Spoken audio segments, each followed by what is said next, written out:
Bismillahirrohmanirrohim. Kisah Rasulullah Shallallahu Alaihi Wasallam. Bagian ke-14. Bertemu kakek dan ibunda. Tidak lama kemudian, datanglah seseorang bernama Warakah bin Naufal dan seorang temannya dari Quraisy. Keduanya menyerahkan Muhammad kepada Abdul Muthalib. "Ini anakmu, kami menemukannya di Mekah atas." Alangkah lega dan gembiranya Abdul Muthalib. "Cucuku," katanya sambil mendekap Muhammad. Abdul Muthalib memperhatikan cucunya dengan wajah berseri-seri. "Apakah kamu mau kakek ajak menunggangi unta yang hebat?" "Mau. Tetapi, mana untanya, kek?" Sambil tertawa, orang tua itu mengangkat Muhammad dan mendudukannya di atas bahu. "Kau kini telah menduduki untanya, nak." "Ha. Wah, unta hebatnya kau sudah tua ya, kek?" "Biar tua, tapi ini unta yang hebat, cucuku. Lihat, unta ini mampu mengajakmu bertawaf mengelilingi Ka'bah." Abdul Muthalib membawa Muhammad bertawaf di Ka'bah. Setelah itu ia memintakan perlindungan Tuhan untuk cucunya itu dan mendoakannya. "Mari kita menemui ibumu sekarang," ajak Abdul Muthalib. Alangkah senangnya anak dan ibu itu ketika mereka saling bertemu. Walaupun demikian, tersisip kesedihan di hati Muhammad ketika ia melepas Halimah As-Sa'diyah, ibu susu yang selama ini telah merawatnya dengan limpahan kasih yang demikian besar. "Selamat tinggal Muhammad. Jadilah orang besar seperti yang pernah dikatakan ibumu," kata Halimah sambil beranjak pergi. Sampai dewasa, Muhammad tidak pernah memutuskan tali silaturahim dengan ibu susunya itu. Gembala kambing. Mulai dari hidupnya di Bani Sa'ed sampai masa kecilnya di Mekah, hidup Nabi Muhammad dilalui sebagai seorang gembala. Warakah bin Naufal. Warakah bin Naufal adalah paman Khadijah, kelak menjadi istri Muhammad.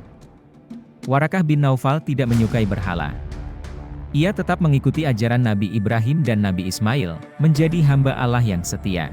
Ia tidak meminum minuman keras dan tidak berjudi. Ia bermurah hati terhadap orang-orang miskin yang membutuhkan pertolongannya. Di bawah asuhan kakek.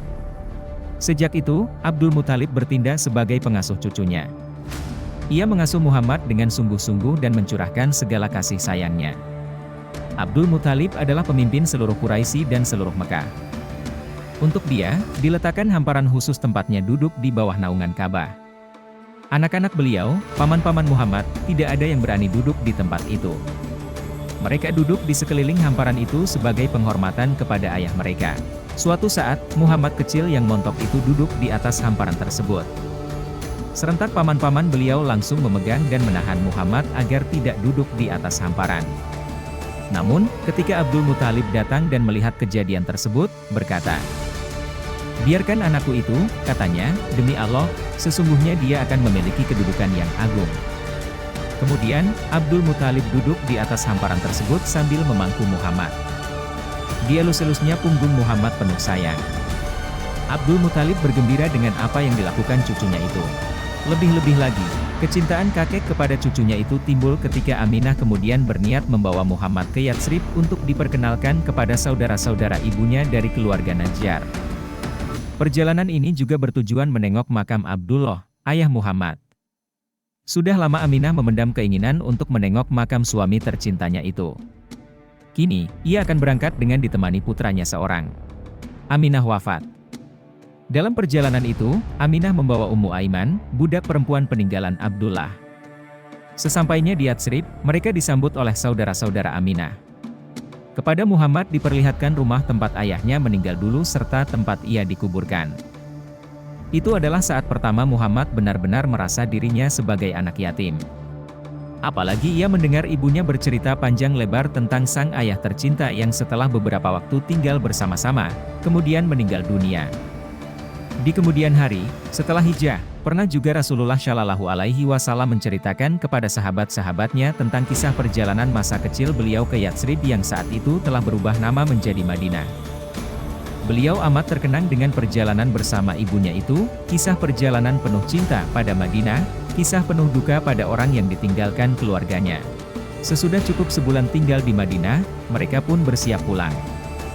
Mereka berjalan dengan menggunakan 2 ekor unta yang mereka bawa dari Mekah. Akan tetapi, di tengah perjalanan, di sebuah tempat bernama Abwa, Aminah menderita sakit hingga kemudian meninggal di tempat itu. "Ibu, Ibu," panggil Muhammad kepada ibunya yang sudah wafat. Dalam pelukan Ummu Aiman, dengan air mata meleleh, Muhammad menyaksikan tubuh ibunya dikuburkan di tempat itu. Pada usia 6 tahun, Muhammad Shallallahu Alaihi Wasallam telah menjadi seorang anak yatim piatu. Allahumma sholli ala Muhammad wa ala ali Muhammad. Abwa. Abwa adalah sebuah dusun yang terletak di antara Madinah dengan Jufa. Jaraknya 37 km dari Madinah. Bersambung.